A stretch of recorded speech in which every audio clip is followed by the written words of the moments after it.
Selamat pagi para mahasiswa yang terkasih. Selamat berjumpa kembali di tahun ajaran 2020-2021 dengan mata kuliah Pendidikan Anti Korupsi. Tak kenal maka tak sayang maka tak cinta. Oleh karena itu, para mahasiswa sekalian, di kesempatan kali ini Bapak terlebih dahulu berkenalan dengan kalian semua. Walaupun Bapak sudah pernah mengajar di kelas V, namun di kelas U belum pernah Bapak masuk. Oleh karena itu ada baiknya kita kenalan terlebih dahulu. Baik, nama Bapak Suko SSMPD. Kemudian email, alamat, nomor WA dengan nomor email boleh dilihat di situ ya. Silakan dicatat kalau merasa itu penting, perlu. Siapa tahu suatu hari nanti ada mengalami kesulitan dalam berkuliah ini, silakan bertanya melalui WA atau telepon atau email. Ini perkenalan singkat dari Bapak. Hari ini kuliah pertama kita, mata kuliah pendidikan anti korupsi. Oleh karena itu pada kesempatan ini Bapak menjelaskan kontrak perkuliahan ya. Jadi kontrak perkuliahan ini yang akan kita gunakan menjadi rencana kita dalam perkuliahan ini selama 1 semester. Nah, mata kuliah ini namanya Pendidikan Anti Korupsi dengan CPK 204. Itu kode mata kuliah Pendidikan Anti Korupsi. Pendidikan anti korupsi ini dilaksanakan ya, di semester ganjil tahun ajaran 2020-2021 dengan bobot 3 SKS. Nah, 3 SKS ini kita tempuh dalam 1 semester selama perkuliahan ini berlangsung. Walaupun kuliah ini dilakukan lewat daring, namun di sini kita memperkenalkan juga dosen-dosennya. Ya, mata kuliah pendidikan anti korupsi ini diajarkan oleh 3 orang, ada Pak Suprianus, kemudian ada saya, Pak Suko, Ibu Pia, Norita, Dolok Saribu. Nah, ketiga dosen ini adalah menjadi pengampu mata kuliah pendidikan anti korupsi untuk kelas U dan V, Bapak yang mengajarkannya. Berikutnya para mahasiswa harus paham ya, bahwa capaian pembelajaran lulusan mata kuliah pendidikan anti korupsi ini mengacu kepada suatu harapan bahwa mahasiswa memiliki pengetahuan, pemahaman yang tepat tentang korupsi dan anti korupsi, serta kemampuan untuk menerapkan perilaku anti korupsi sebagai bentuk karakter yang harus dimiliki oleh para mahasiswa sekalian. Ini capaian pembelajaran lulusan. Namun dijabarkan lebih lanjut di dalam capaian pembelajaran mata kuliah. Selama perkuliahan mata kuliah pendidikan anti korupsi ini, apa yang harus kita lakukan? Yang target kita adalah mahasiswa itu mengerti apa itu korupsi ya, tentang tindak pidana korupsi, perilaku koruptif, konsep anti korupsi serta hukum yang ada dalam menangani kasus-kasus korupsi. Kemudian yang kedua, mahasiswa memiliki kemampuan dalam memahami bahaya laten korupsi yang ada di lingkungan sekitar, di lingkungan kita. Yang ketiga, mahasiswa memiliki kesadaran untuk menjauhi perilaku korupsi dan semangat untuk melahirkan budaya hidup anti korupsi.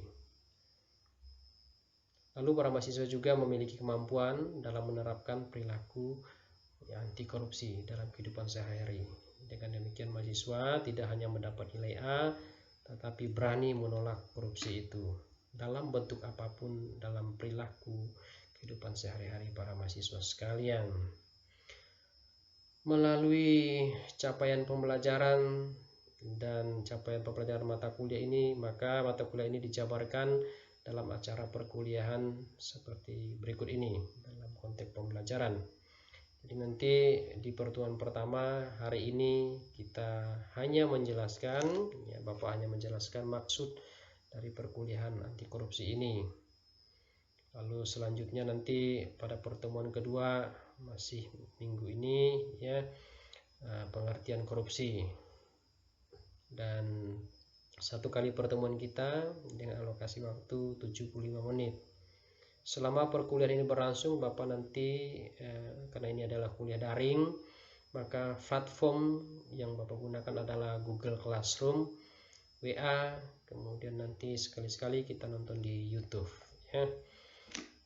Berkaitan dengan soal tugas, nanti setiap pertemuan ini ada porsi-porsi tugasnya ya. Jadi porsi tugas ini akan Bapak bagikan, akan Bapak sampaikan setiap perkuliahan ini.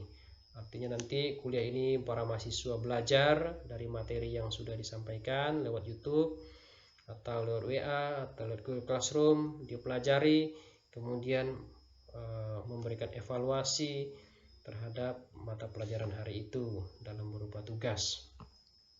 Selanjutnya begitu juga pada pertemuan keempat, kelima, kita berbicara tentang bentuk korupsi. Nanti sekali-sekali kita presentasi tugas, sekali-sekali nanti kita juga menggunakan Zoom dalam pertemuan ini supaya nanti kenal dengan masing-masing mahasiswa sekalian. Begitu untuk pertemuan ke-6 nanti kita juga berbicara tentang pemberantasan tentang sejarah pemberantasan korupsi di Indonesia, kemudian faktor penghambat, penyebab ya, korupsi, lalu kemudian dampak masif dari korupsi itu sendiri ya.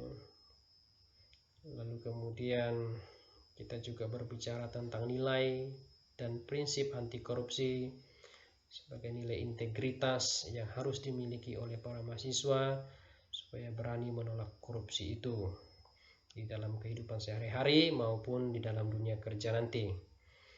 Lalu kemudian nanti setelah pertemuan ke-15 kita ada mid semester. Nanti setelah mid semester kita lanjutkan dengan mata kuliah ini dan sampai akhir perkuliahan ini berlangsung. Misalnya ini sampai pertemuan ke-29 diakhiri dengan UAS. Oleh karena itu para mahasiswa sekalian, nanti Bapak ulangi kembali soal tugas, nanti akan Bapak sampaikan setiap perkuliahan ini apa yang harus dilakukan oleh para mahasiswa. Namun ya, untuk mencapai mata kuliah ini para mahasiswa boleh baca buku ini ya. Daftar pustakanya ini boleh para mahasiswa baca, boleh dicari ya. Ini buku-bukunya boleh para mahasiswa cek, cari di Google ya, temukan. Kalau ada sudah menemukan, di-download ya. Bapak lebih banyak menggunakan buku pendidikan anti korupsi untuk perguruan tinggi ya. Jadi ini sumber-sumber yang boleh kita gunakan. Demikian para mahasiswa, ini hanya sebagai renungan ya dari Baharudin Lopa. Dia mengatakan banyak yang salah jalan tetapi merasa tenang karena banyak teman yang sama-sama salah. Beranilah menjadi benar meskipun sendirian.